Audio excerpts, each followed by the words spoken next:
दोस्तों आज भी स्टॉक मार्केट के अंदर वीकनेस देखने को मिली। काफी ज्यादा प्रॉफिट बुकिंग हुई, जिस प्रॉफिट बुकिंग की वजह से सेंसेक्स और निफ्टी दोनों ही वीक क्लोज हुए। सेंसेक्स आज करीब 77,235 पे क्लोज हुआ, वहीं निफ्टी 50 करीब 24,155 पे क्लोज हुआ। तो इन फैक्टर्स को जानते हैं कि क्या वो मैक्रो इकोनॉमिक फैक्टर्स हैं जिसकी वजह से आज बाजार पे वीक और प्रेशर देखने को मिला। सबसे पहले मैं बात करूंगा एफआईआईस की सेलिंग की। तो अभी क्या है कि यूएस बॉन्ड यील्ड जो 10 ईयर बॉन्ड है उस पर करीब 4.73% का इंटरेस्ट डिक्लेयर किया हुआ है। तो एफआईआईज ने क्या किया है, एफआईआईज ने इंडिया जैसे इमर्जिंग मार्केट्स के अंदर, क्योंकि अनस्टेबिलिटी, वोलेटिलिटी और वीकनेस को देखते हुए अपनी जो इक्विटी पोजीशन थी उसको सेल कर दिया और प्रॉफिट बुकिंग कर दी। किस वजह से? वो प्रॉफिट बुकिंग करने से उनके पास जो अक्यूमुलेटेड वेल्थ कैश आया है उससे अब वो यूएस के जो इंक्रीज्ड बॉन्ड्स हैं वो सेफ हैं, उनको खरीदेंगे। तो होता कैसे है, एफआईआईज ने करीब 2500-2600 करोड़ की इक्विटी सेल करी। तो इससे मार्केट में काफी ज्यादा सप्लाई आ गई। सप्लाई आने की वजह से डिमांड कम हो गई, तो प्राइसेस के ऊपर प्रेशर पड़ा। इसलिए एफआईआईएस का जो डायरेक्शन होता है परचेज का और सेल का शेयर्स में, वो हमारे मार्केट को बहुत इंपैक्ट करता है, उसकी मूवमेंट को भी डिसाइड करता है। सेकंड ये है कि रुपए वीक हुआ है। आज हमारा रुपए करीब 95 रुपए 68 पैसे पर यूएस डॉलर पे ट्रेड कर रहा था।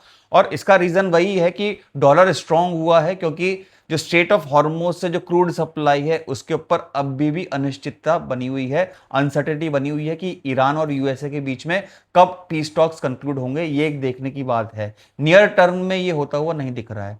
तो इंडिया जैसी कंट्री की काफी सारी डिपेंडेंस इंपोर्ट के ऊपर डिपेंडेंट है, तो हमारा इंपोर्ट बिल बढ़ रहा है, वो इन्फ्लेट हो रहा है, जिसकी वजह से रुपए पे प्रेशर आ रहा है और यूएस डॉलर मजबूत हो रहा है because of demand in the US dollars. तो ऐसे में इन्वेस्टर्स को क्या करना चाहिए? तो ऐसे में इन्वेस्टर्स, जो जानकार कहते हैं, एक्सपर्ट कहते हैं, वेट एंड वॉच की स्थिति देखनी चाहिए। क्यों? क्योंकि मार्केट अभी वॉलेटाइल और अनस्टेबल बना रहेगा जब तक ये जियोपॉलिटिकल टेंशन और वेस्टर्न एशिया का जो कॉन्फ्लिक्ट है सेटल नहीं होता है, पीस टॉक्स कंक्लूड नहीं होती हैं, तब तक ऑयल के ऊपर प्रेशर बना रहेगा। और आप जानते हैं कि ऑयल इकोनॉमी का एक बहुत इंपॉर्टेंट इंडिकेटर है, बिकॉज इससे सब कुछ चीजें इकोनॉमी में रन होती हैं। इससे पूरा ट्रैफिक प्लस पूरा जितनी माल की ढुलाई, पूरे इकोनॉमी ऑयल से कंट्रोल होती है। तो ऑयल का काफी बड़ा इंपैक्ट होता है इकोनॉमी में, डायरेक्ट भी होता है और इनडायरेक्ट भी होता है। तो ये कुछ दिनों तक बना रहेगा। इस टेंशन की वजह से मार्केट में वोलेटिलिटी देखने को मिल सकती है। तो ऐसे में क्या करें?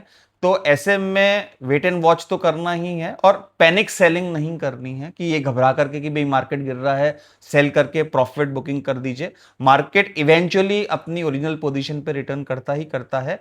तो जितने फंडामेंटल स्टॉक्स हैं, जितने रेजिलिएंट स्टॉक्स हैं, जितनी स्टेबल कंपनीज हैं, उनकी तरफ निवेश किया जा सकता है, उनकी तरफ निवेश का एनालिसिस किया जा सकता है। यही जितने भी एक्सपर्ट्स हैं वो इस चीज की राय देते हैं कि फंडामेंटल स्टॉक्स की तरफ रुख किया जा सकता है। वीडियो अच्छी लगी हो तो लाइक कीजिए। मिलते हैं नेक्स्ट वीडियो में।